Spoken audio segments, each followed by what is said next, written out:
Good evening, everybody, and welcome to today's Pullman Police Advisory Committee. I am Stephanie Rink, the chair. We will go around and take roll if we'd like to start from the left.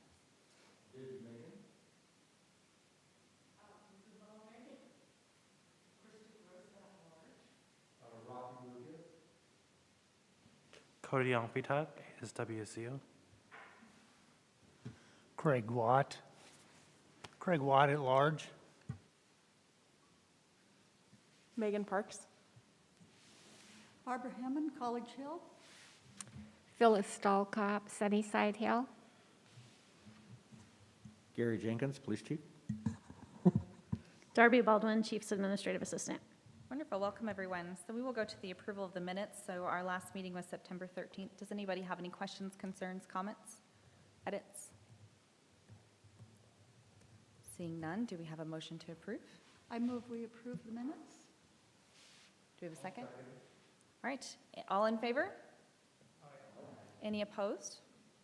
All right, we will pass the minutes. Wonderful. All right, so we have some new members with us today. We are so extremely excited to welcome Cody, Jenna, and Megan. So Cody, could you just give us a little brief of who you are and why you want to be on our committee?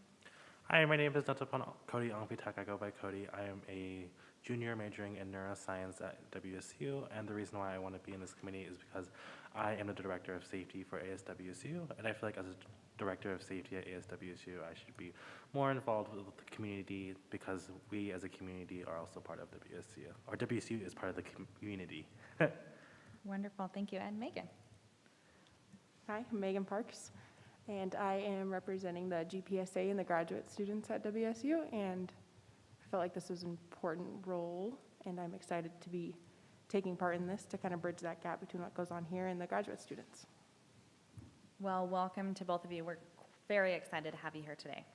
And one nice thing about Cody is we also are on the same committee for WC. We are at the Parking and Transportation Committee. So we get to see each other quite a bit now. So welcome. All right, so up next we are going to have the Realtor safety presentation. Thank you very much, Krista. Can I take my mask off? You can if you want to actually go to the podium and speak. I'll just stay right here. You all know I work for RE/MAX, and I won't take up too much of your time, but I do want to talk about kind of what realtor safety means for you and kind of how that affects you and what are some things you can do. If anybody spends 2 seconds around me, you hear me talking about realtor safety.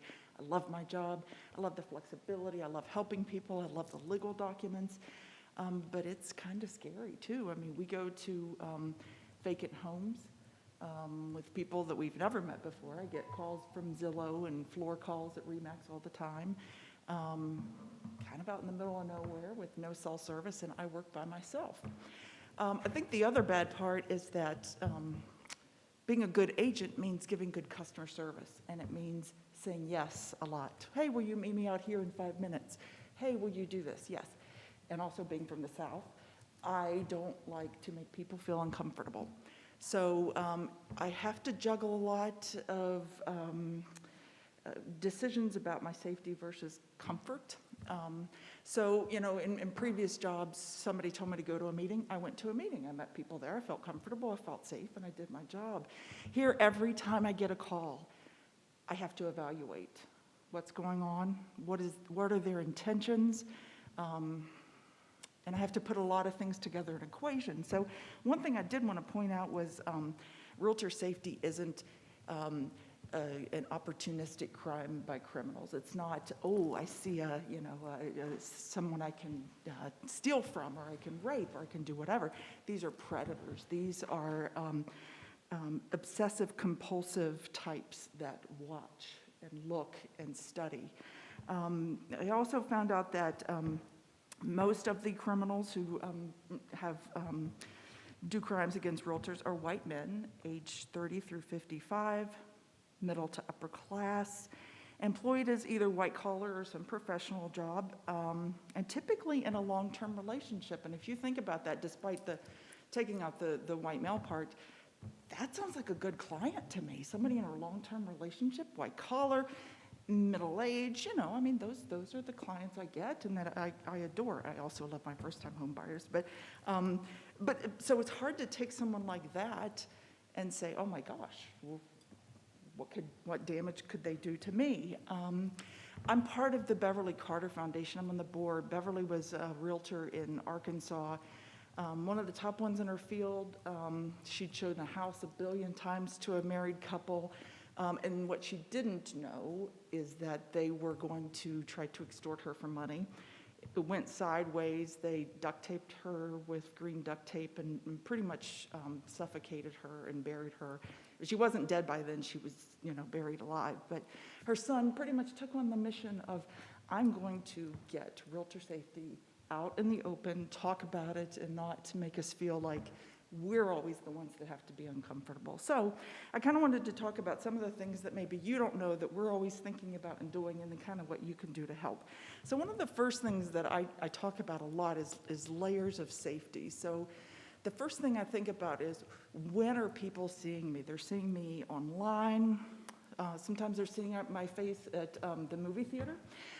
They're seeing my website, they're seeing my Facebook posts, and so we have lots of studies about, you know, pictures, not making pictures cute and happy and charming and friendly.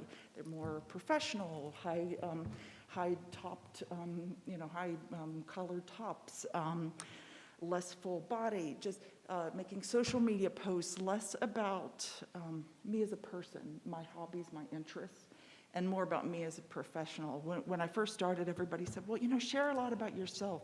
Share your hobbies. If you breed Brittany Spaniels, tell that, because that might get you a client. You never know. Talk about being from West Virginia.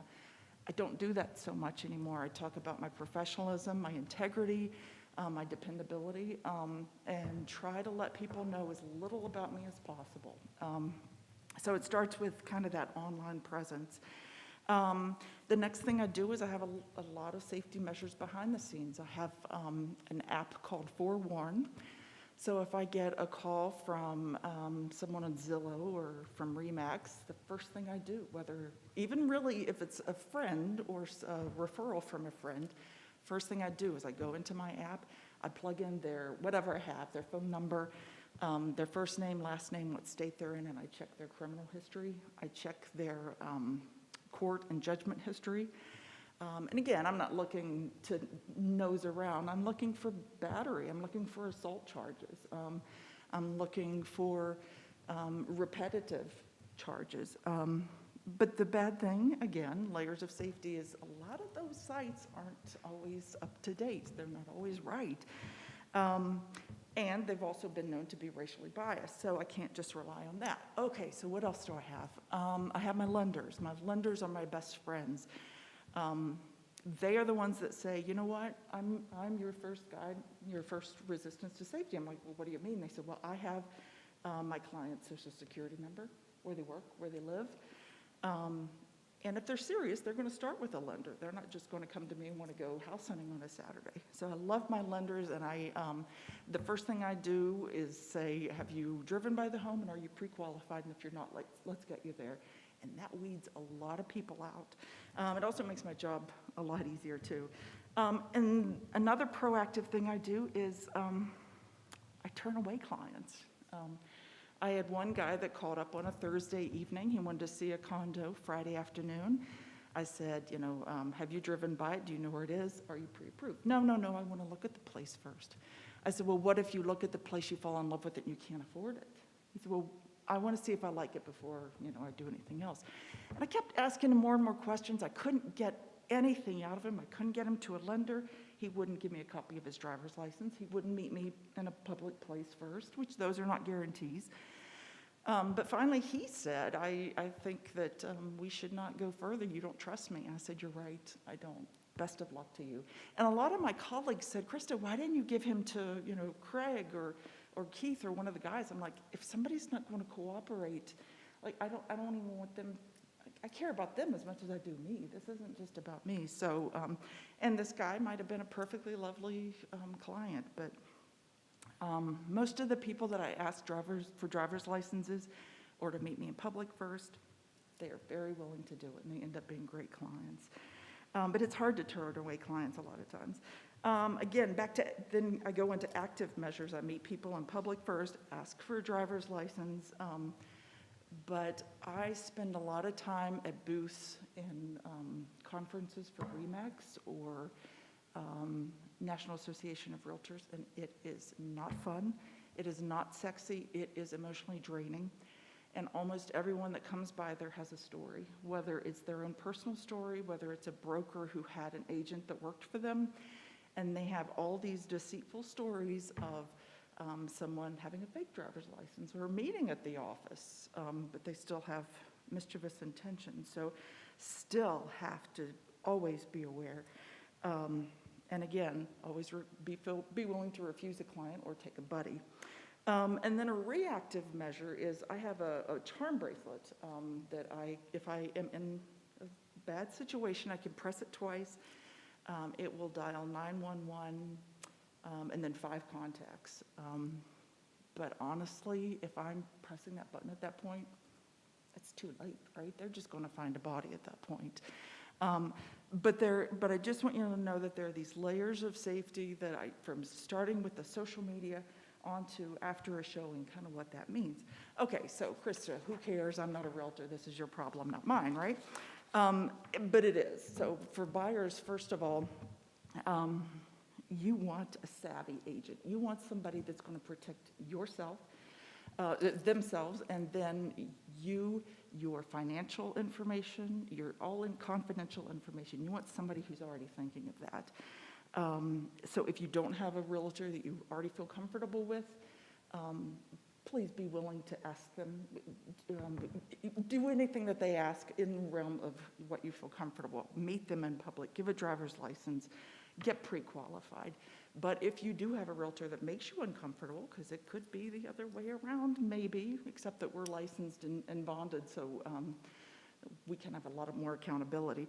But if they do anything that makes you feel uncomfortable, please feel free to look for another agent or meet them in a public place, do whatever. But just know that we aren't asking questions because we want to get in your business. We're already in your business enough with buying a home. Sellers depend on realtor safety even more. You have people going through your home, mostly guided. Sometimes there are kids and they can go everywhere, so there's just chaos a lot of times in open houses and showings. Please lock up your things, lock up your confidential information, your bills. Please lock up or take away your firearms, your weapons, your prescriptions. And not only for your safety, just the little tots that might be running around, or even adults. Tuck your little furry friends away too for their safety. So that's important. And then the last one I just want to talk about are open houses. You all have seen tons of realtor signs this year, right? It's gone crazy. So if you do see a home on the market, or if you do see an open house taking place, stop by, go in and see the place. Say, hey, I'm part of the police advisory committee. I'm aware of realtor safety. I'm just next door. I care about you, and if you need anything, I'm right here. We as realtors are supposed to get there early, have situational awareness, but you're there and you're trying to bring your cookies and your snacks and your water and your balloons and all that stuff, and sometimes you kind of forget those things. But that's one thing that you all can do, and again, just awareness, teamwork, and let people know that if you see an agent and they're kind of looking lonely and lost and not paying attention, maybe look out for them too, because we need you. So anyhow, I could talk forever about realty safety. There was another murder in Portsmouth, Virginia, just on Saturday. Again, why, I don't know. It was an 84-year-old man that they got called to his home, and he showed up at the door, and he was holding a firearm, and he said, I just killed my realtor. He went inside, closed the door, and they heard a gunshot. So they called the SWAT team, and when they went in the home, he'd killed himself, and then his realtor was there. Again, why? I don't know. But it's kind of a bizarre business, because it's not like I'm just your pharmacist or I'm your whatever. My job with clients is very intimate. I sit on couches with widows as they're crying because they're selling their home that they built with their husband. with the new couple with their baby wanting to, do a new, it's a very personal relationship, but it's also very, very scary. So just help us, I guess is what I'm saying, and help us help you when it comes to your safety for selling or buying, or one of your neighbors is selling or buying. So that's it. I was going to do a 300 slide PowerPoint presentation with lots of clip art and animations and sounds, but I thought I'd keep it serious because it is really serious. So thank you all for your time. Does anybody have any questions or comments? The 300 one with lots of boing-oing-oings and sounds effects. Mm-hmm. For example, we have crime prevention course it's in the department.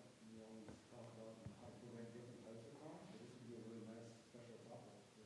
I'll be happy to share that. Yeah, I'll be happy to share that with you in the National Association of Realtors. I'm also in the Safety Advisory Committee at the national level, representing our beautiful state. I love Washington State so much. So, but we do lots of surveys and kind of what's happened over the years and who carries firearms and who doesn't, and the difference between women and men and how they're treated. And again, this Portsmouth murder, this was a male agent. It doesn't discriminate. So I would be happy to share that with you. Yeah, awesome. Anyone else? Krista, has there been any issues here in the Pullman or surrounding area? There is always a little kind of something. There was one agent, I had just gotten off a safety meeting, and she kept texting me and calling and texting. I'm like, gosh, I don't have time right now, hang on. So as soon as I got off, she said, I just had a scare. She was out in Palouse. Again, a buyer who said he was paying with all cash, wanted to meet her at such and such a time. It had to be an emergency. He was living at a campground, like she couldn't reach him. She used forewarn. She put his number in. It was a burner phone, okay. So she said, Krista, I tell you, I hadn't had a closing in 3 months. I was desperate. I knew it didn't feel right, but she did take her son, who's like an enormously tall guy. But they got there, and I guess in Palouse there's a local term, maybe it's even a sheriff, Lil Joe. Do you know who Lil Joe is? I don't know, there's some police officer in Palouse or Garfield named Lil Joe. Well, he saw these people drive through town, and they kind of looked sketchy. I don't know what they were tweaking or something. These are words I don't know what they mean, because I live in a different world, I guess. And so he followed them and was following them to the trailer. So this trailer was vacant and was down this kind of woodsy area. He followed them with his lights on. They wouldn't pull over. Finally, they were in this back area where they had to. He cuffed them. Said, what are you doing here? And sure enough, both of them had a pretty bad history, had no intention of buying a home. They weren't, I don't know what they were doing.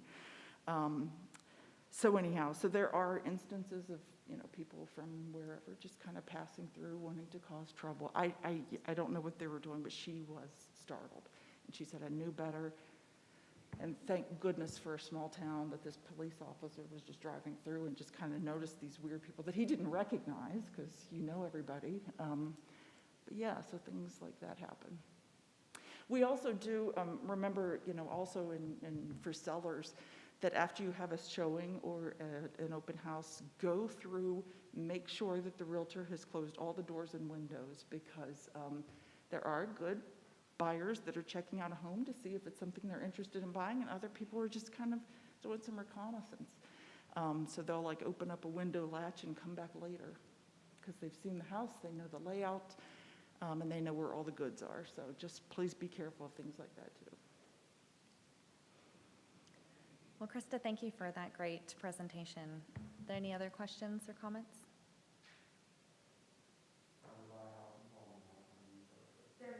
You know what, and seriously, I'd love to help you all, but if you don't, for whatever reason, at least come to me and say, who's a good agent who's concerned about my safety? And use who you feel comfortable with, but I'd love for you to use me, of course. Isabella?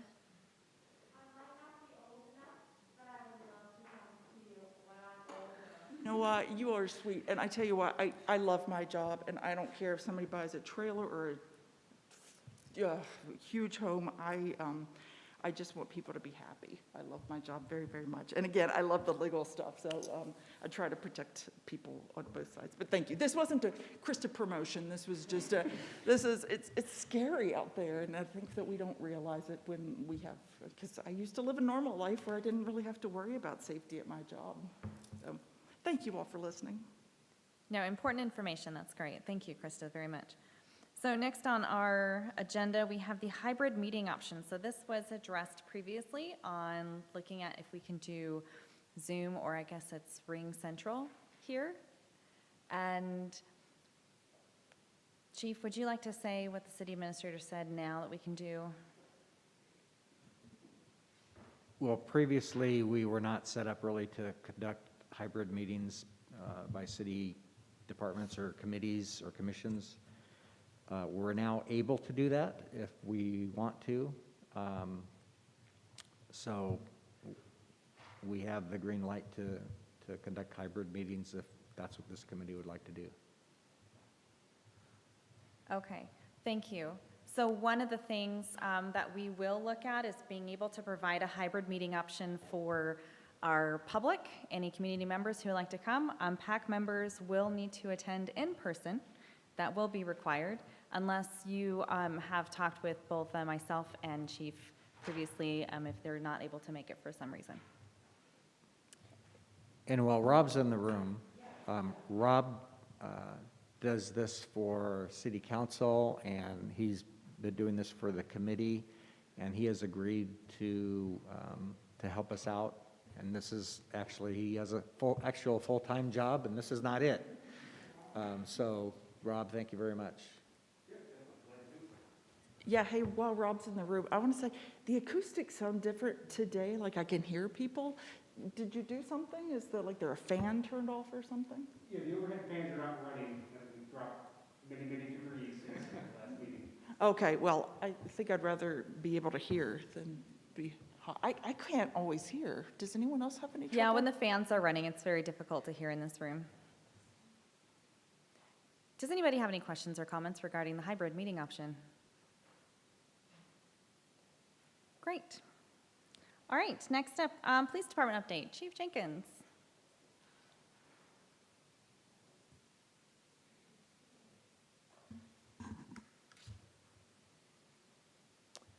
So a hiring update, we still have 4 vacancies. We are at a point with our backgrounds that we have 2 people that I will be making job offers to probably this week. The next open academy starts in February. So if they accept the job offer, we will hire them a few weeks before the academy starts, and then they'll go to the academy. And the academy goes from February 15th to June 23rd. And then they go through our field training program for 14 weeks approximately. So that's kind of the timeline for that. We did have interviews scheduled for October 11th for our continuing recruitment for police officers. We did have to postpone that because our Civil Service Commission Secretary Examiner had family emergency and has been out of town, and so we will schedule those again toward the end of October or sometime in November. Our property and evidence specialist, Rick Perringer, is retiring end of January. We did have interest in that position from an internal candidate that works in records, and so we did an internal recruitment, and Josh Sanders was selected for that position. So he's going to start in that position November 1st, so we'll have some overlap, so that they'll have some time for him to be trained by our current property and evidence specialist, and then he'll also be able to go to some training outside the department for that as well. And then Sally Crandallmeyer, who is our most senior record specialist, was selected to replace Josh as the public records officer for the department. Essentially, they're the lead person for handling public records requests, and they handle the more complex and lengthy public records responses. And Sally will start that on November 1st. So we did have one vacancy before before this, and so now we have 2 vacancies since Josh is moving to the property and evidence specialist. We had already done a recruitment, and we have backgrounds started on the top 2 candidates from that hiring list.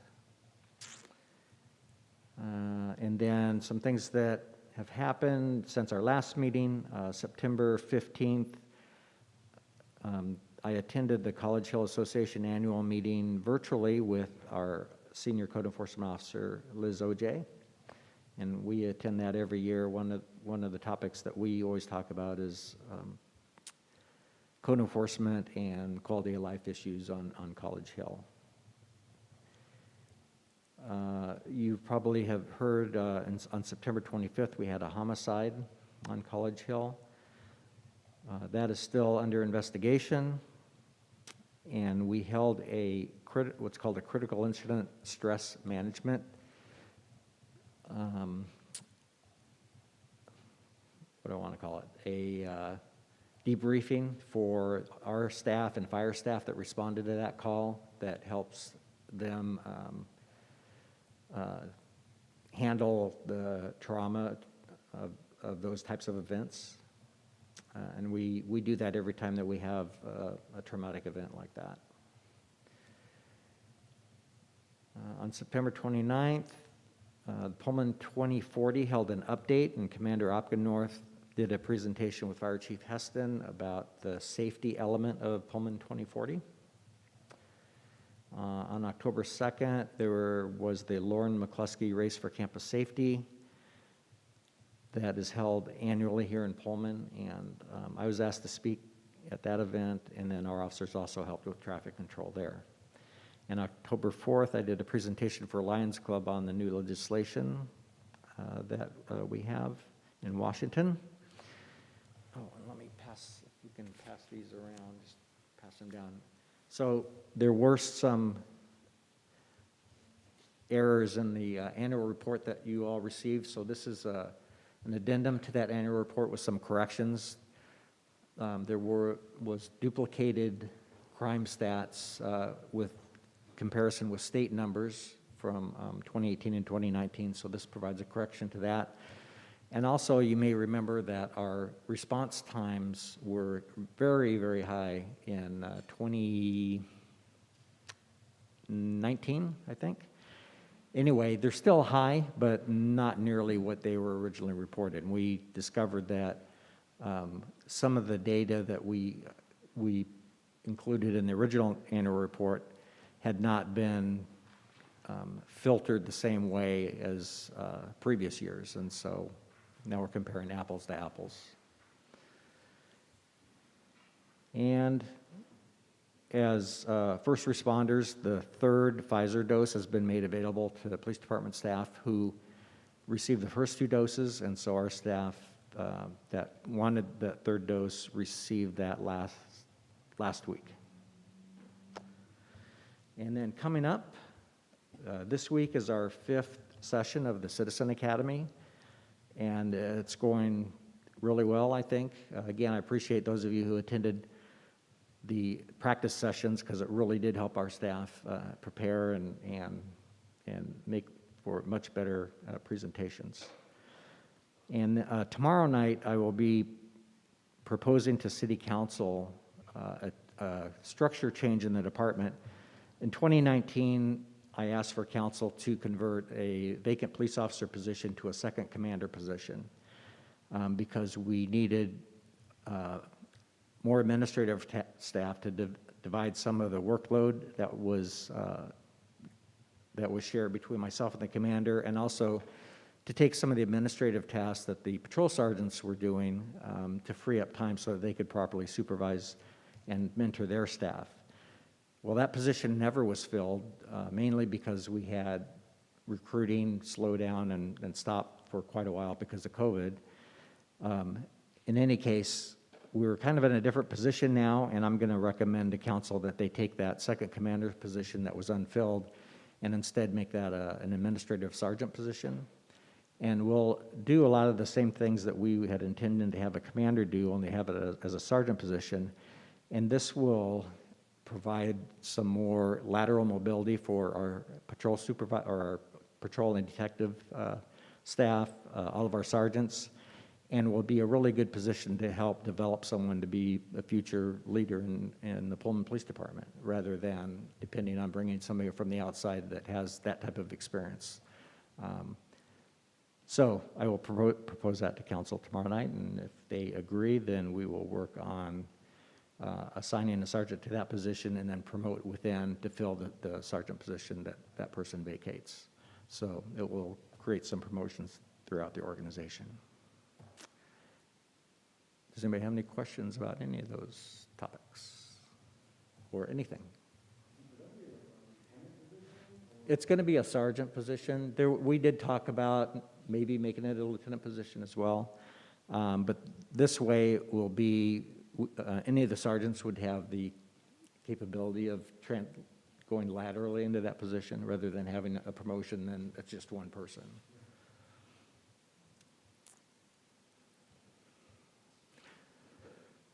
Any other questions or comments?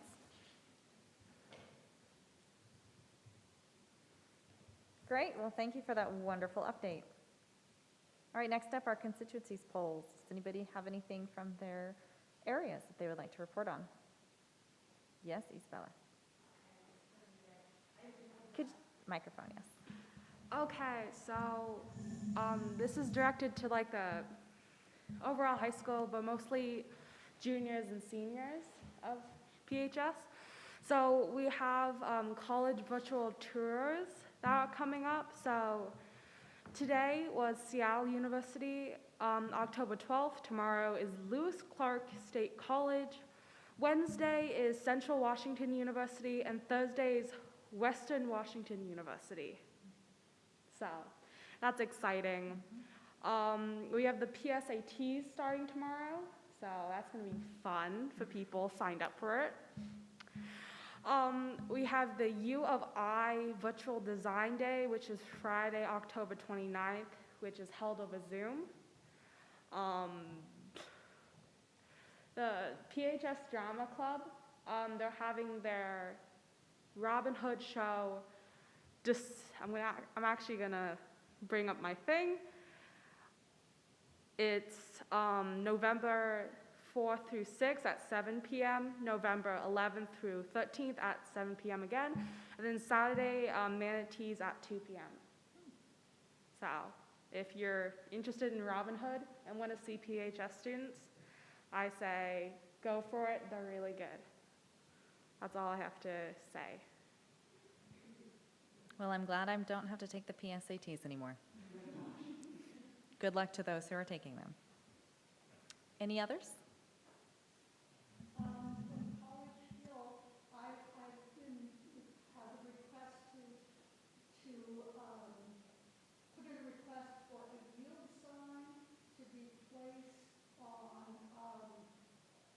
and I've forgotten the street, where Howard Street comes in and bumps into Indiana, and there's just a one block thing there, and then you bump into another street and curve around and go to Indiana. There, at one point in time, wasn't a stop sign there. The stop sign disappeared, and the request is to perhaps put a traffic sign there. We're suggesting maybe a yield sign. But people coming from campus on Monroe and making a left and coming down that street there really can't see. With all the parking on College Hill, it's pretty blind. And so if you put a yield sign in, I think it would promote safety. Are you talking about where the stop sign used to be? There used to be a stop sign there for a very short period of time. Recently though, right? Well, within the last 2 years.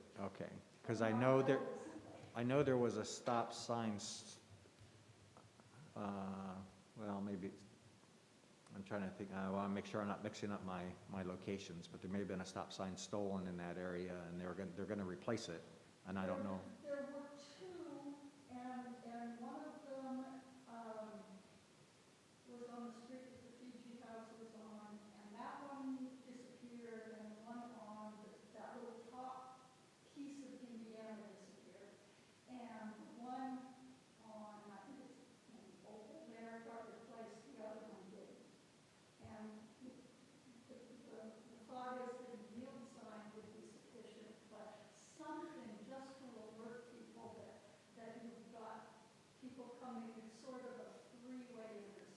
Okay, what I may do is email you a picture and indicate an area where I think it is, and you can let me know if that's the place. remembered I was supposed to ask this, I would have had the exact. Or maybe tonight before you leave, I'll bring it up on the map, you can show me where it is. Okay. Thank you. David? So we're at the season where I'm going to bring up now, I feel like I've been on the pack enough that it's now David's thing to complain about.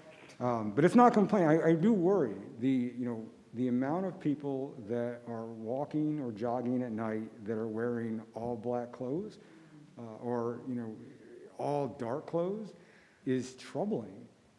And I'm not, if there's a way that Darby can use social media to let people know about how to be safe when they're out, like, I'd love to be out, but we've been counting the amount of people, and it's pretty alarming that, not taking your safety, at the highest priority.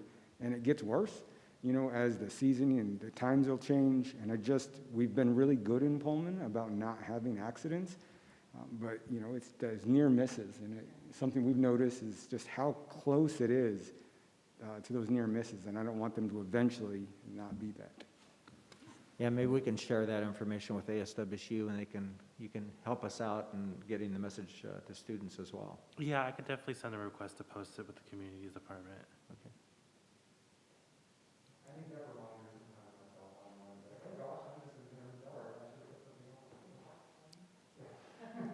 I am one of those people, David. When I go out running in the morning, I will purposely run in all dark because I don't want to be seen. But for very different reasons. But I pay attention to the cars and the crosswalks that I walk on and everything. But It's been that one that I've had to take both of them driving school at night, and you just see, you just can't see them. And I understand the corner, we don't have great lighting in Pullman to begin with. Some of the side streets, there's not a single light except for what's on the port. But I'm usually at 4:30 in the morning, but I particularly do not want to be seen.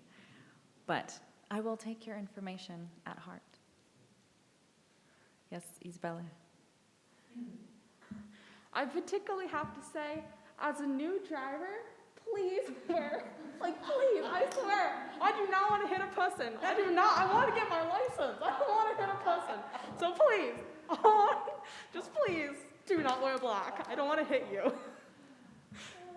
Well, do not worry, you will not hit me. I do pay attention, but there are others, yes, there are others that run and walk, even in the daytime, that do not pay attention to where vehicles are. And so, good reminders. But don't worry, Isabella, you will not hit me.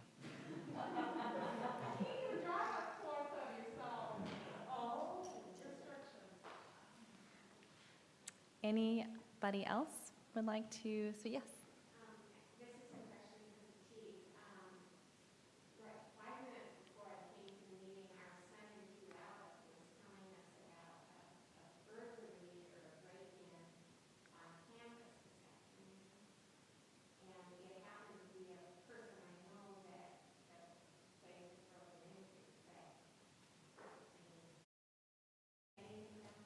Is this one where it happened in the middle of the night and someone came into someone's apartment or house while they were still there?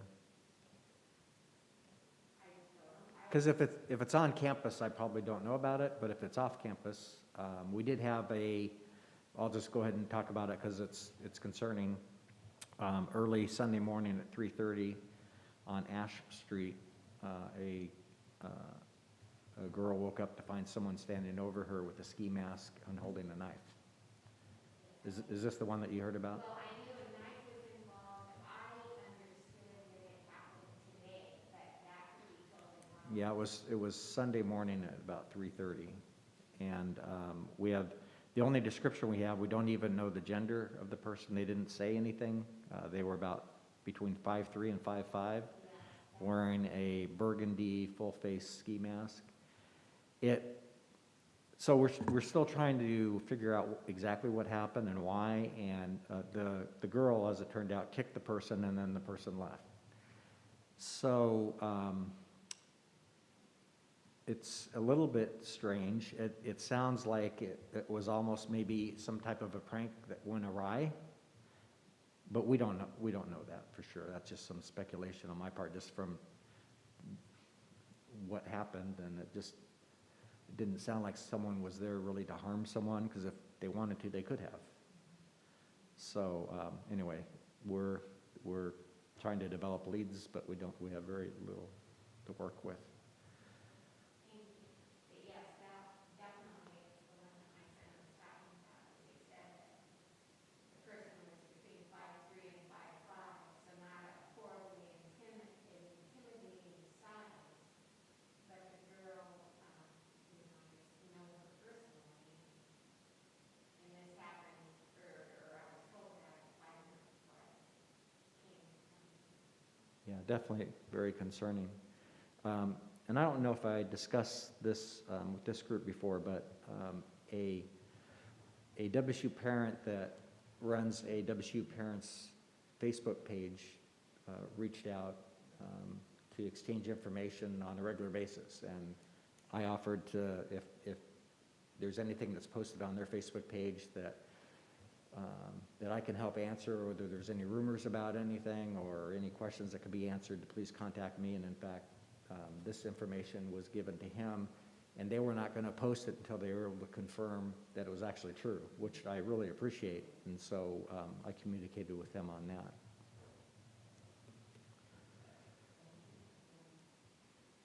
Thank you. Any other comments? Well, we do have one person in our audience. However, I wonder if this is Jenna? No. No, okay.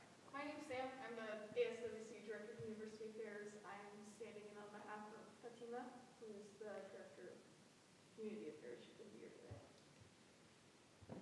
Do you have any comment that you would like to address at all? I'm good. Can I still add a comment? Is it too late? It is never too late.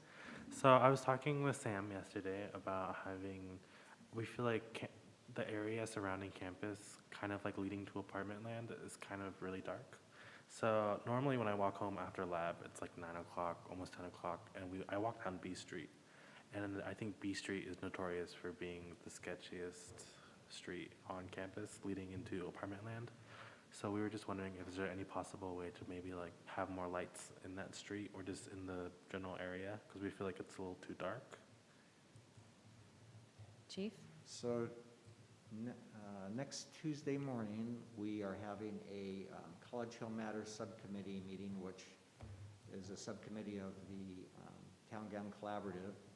And one of the things we're going to be talking about is scheduling. We do a walk with ASWSU 2 times a year, and we're going to schedule one. And one of the things that we talk about is lighting.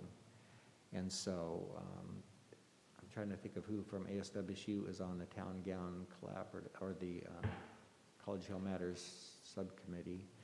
But in any case, I will definitely bring it up that that's a concern, and we'll make sure that we look at that area. But I'm fairly certain there's going to be somebody from ASWSU that's with us. And I think Alex had been part of our committee, but I don't know that he isn't still. Sam, do we have someone in that committee? It'll either be you or Fatima. It'll probably be me. All right, well, there you go. You can tell him yourself. And when is this committee meeting? It's Tuesday morning at 8 a.m., and it's held virtually. And I will make sure that you're on if you're not on didn't receive an invitation, I'll get one to you. Okay, thank you. You've got all the contact information. Great, thank you. Anybody else? Last chance. Going once? Going twice? All right. Our next meeting is November 8th. We will have officer introductions at that time. And if there is nothing else for the meeting, I hope you guys all have a wonderful evening. And Isabella, make sure you drive safe.